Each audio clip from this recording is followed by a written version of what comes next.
Le Grand Matin Sud Radio, 7h-10h, Patrick Roger, Cécile de Ménibus.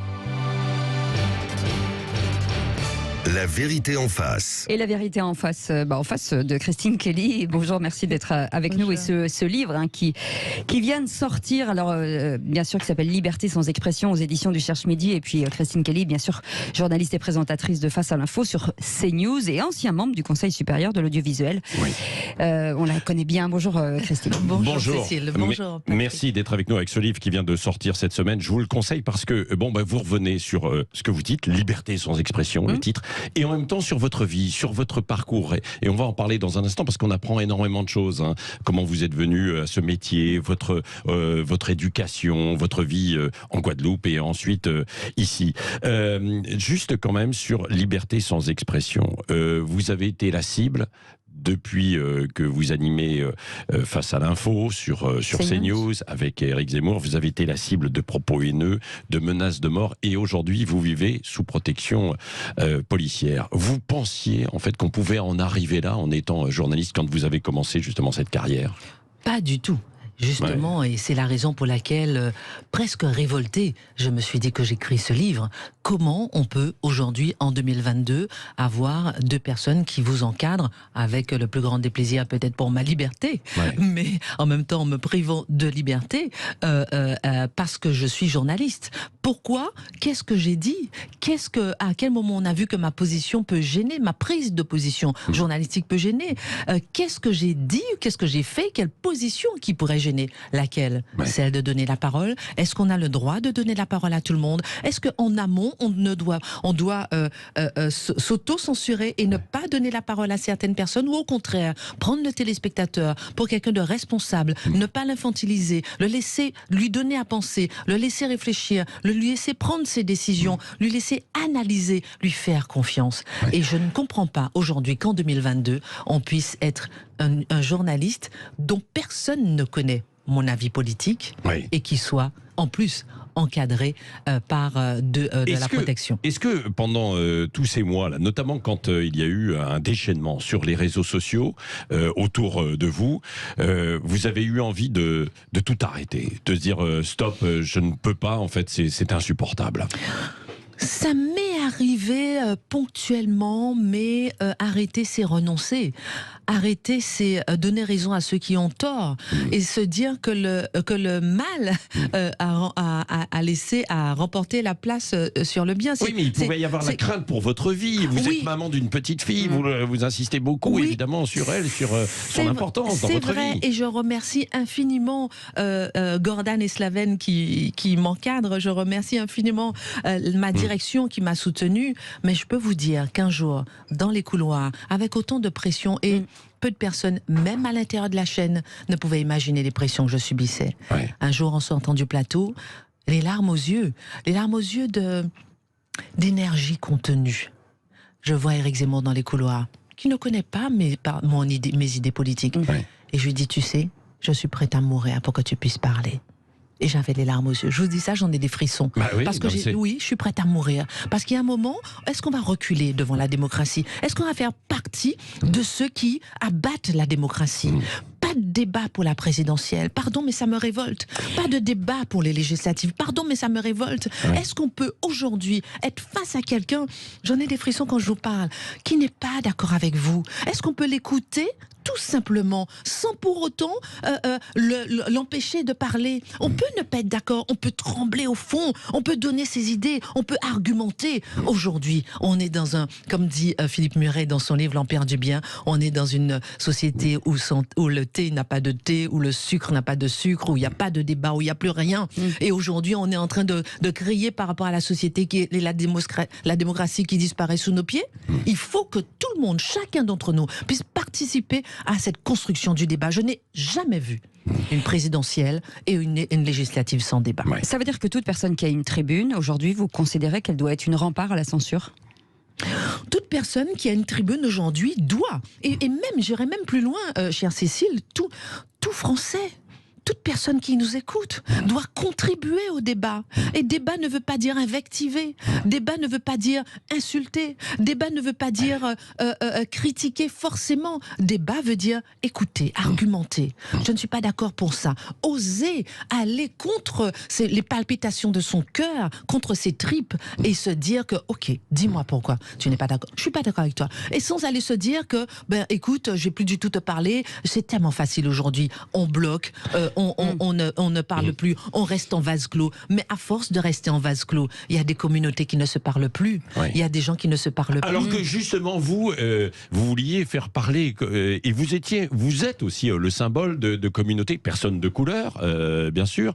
Est-ce que d'ailleurs ça vous a touché, blessé aussi? On disait que vous étiez une forme de prétexte, garante de personnes de couleur pour faire passer de la diversité. Alors tout ce qui est lié à ma couleur de peau, je laisse la responsabilité dans la bouche des méchants. Je laisse la responsabilité et l'émotivité dans leurs propos. Et depuis des années, j'ai appris à faire barrage, comme vous l'avez vu dans mon livre. Depuis des années, j'ai appris à me protéger et à ne pas laisser d'autres décider de ma vie en fonction de mon apparence extérieure. Et pourtant, en fonction de mon identité raciale. On vous l'a rappelé. Souvent, on me l'a rappelé. On vous a même appelé la noiraude. Exactement.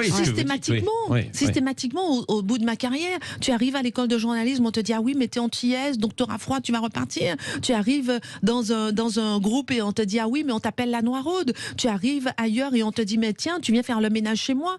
Est-ce que si j'avais réagi... tu viens faire le ménage chez toi, donc ça c'était dans un grand groupe, LCI.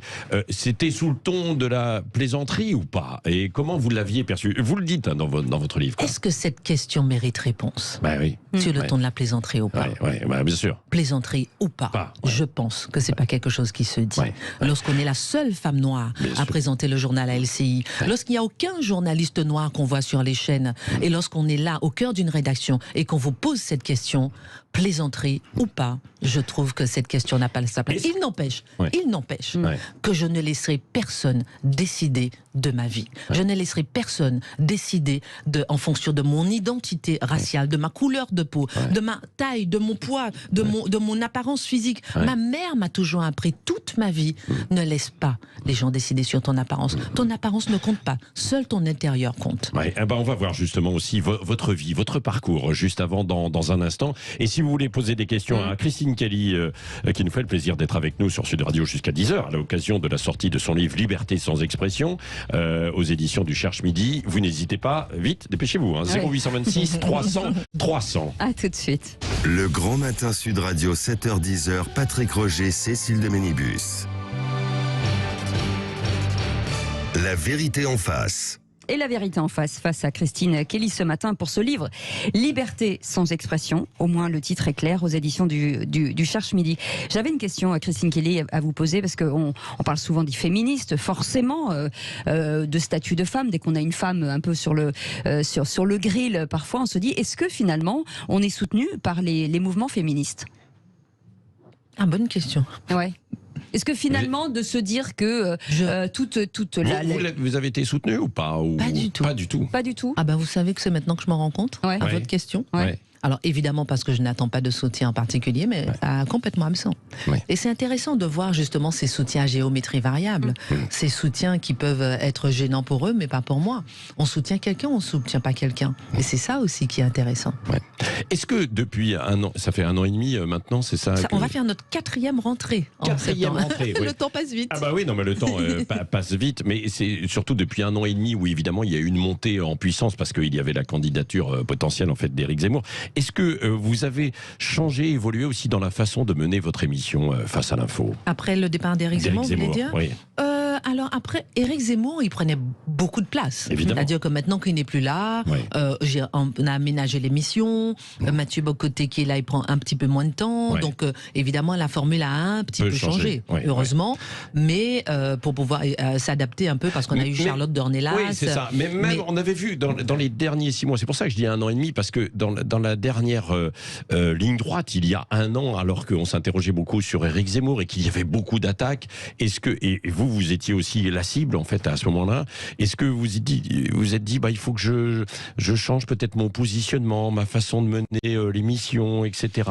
Une forme d'engagement ou pas? Alors moi, je pense que mon engagement, et je le disais autour de moi, mon engagement était d'être là tous les jours. Mon engagement n'était pas de prendre position, de montrer quoi que ce soit, de changer quoi que ce soit, mais de rester neutre, de rester dans mon couloir de la neutralité. Un couloir qui n'existe plus. Je ne critique en rien ceux qui prennent position. Il y a des journalistes qui prennent position, il y a des éditorialistes, chacun son couloir justement. Mais le couloir de la neutralité, est-ce qu'on peut au moins le laisser? Donc c'est celui-ci que j'occupe dans cette émission et je l'ai gardé. Est-ce que vous avez perdu entre guillemets des amis ou des gens dans votre entourage? Oui. Et c'est là où ça fait mal. Et c'est là où, au-delà même d'une menace de mort de quelqu'un qu'on ne connaît pas, mais un proche qui va appeler d'autres proches pour faire pression sur vous pour ne pas faire l'émission, à qui vous faites confiance et à qui je n'ai jamais critiqué quelqu'un pour dire tiens, tu ne dois pas faire ceci, tu ne dois pas faire cela, tu ne dois pas faire telle émission, mais pourquoi tu fais ça? Non, chacun est libre de ses choix. Lorsque je vais au CSA, je suis libre de mes choix. Lorsque je vais chez Cyril Hanouna, je suis libre de mes choix. Lorsque je vais faire Face à l'info, je suis libre de mes choix. Et oui, j'ai perdu des amis proches qui ont voulu m'interdire de m'empêcher de faire cette émission. Ce n'était pas vraiment des amis. Ça permet de faire le tri. Ça permet de faire le tri. Question au 0826 300 300, il y a des auditeurs qui veulent vous poser des questions. Et c'est Valérie qui nous appelle de Paris. Bonjour Valérie. Bonjour Valérie. Bonjour, je voulais d'abord saluer Christine Kelly que j'admire énormément pour son courage et pour son intelligence.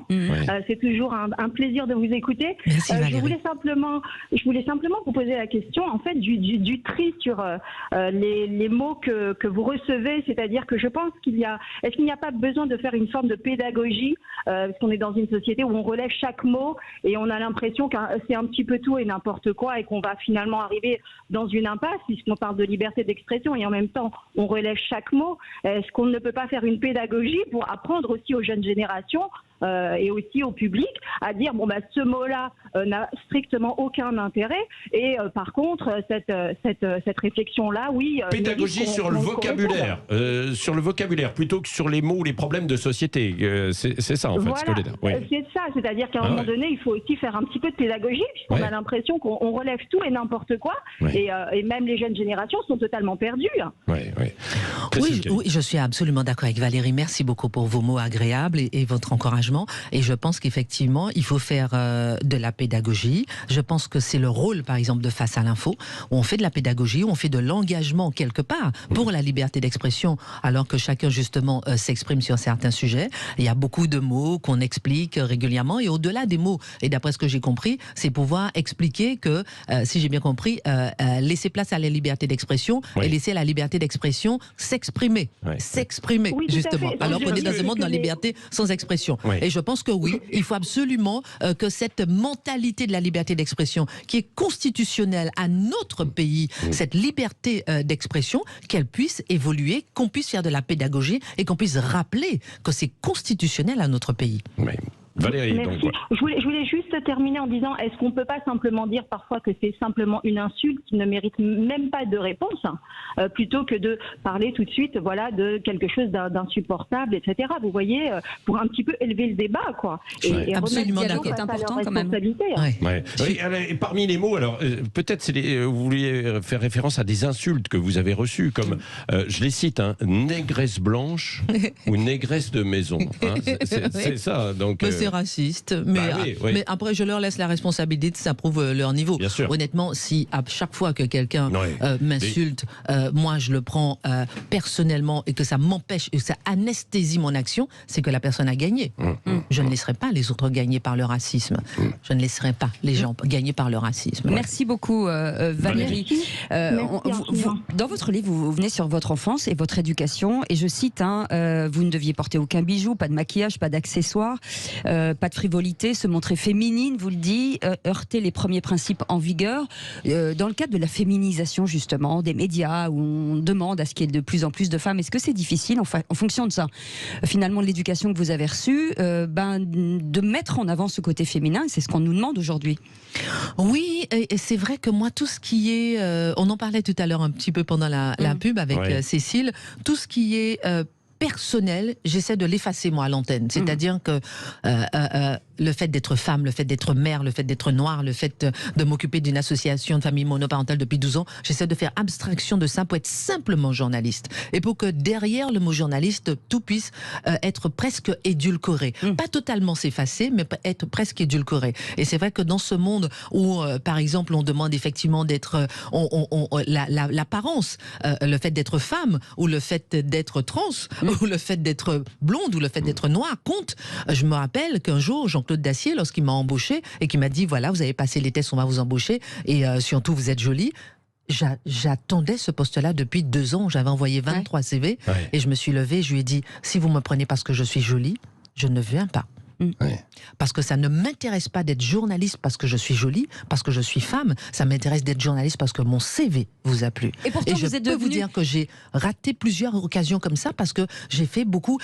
Voilà, je suis un peu une rebelle. Je suis pas une femme qui. C'est pas une image que vous montrez pour le grand public en fait d'une femme rebelle. Jusqu'à présent, vous n'étiez pas forcément considérée comme ça. Et pourtant, je l'ai toujours été. Oui, non, mais c'est ça. J'ai toujours été, mais rebelle avec le sourire. Oui. Rebelle dans mes prises de position. Ferme, vous voulez dire. Ferme. Oui. Rebelle dans mes choix. Rebelle quand je vais au CSA, c'est une rébellion. Quel journaliste accepte d'aller au CSA? C'est rare. Alors il faut préciser les choses, vous racontez. Rebelle quand on va chez Hanouna. Rebelle quand on va faire face à l'info. C'est de la rébellion. Oui.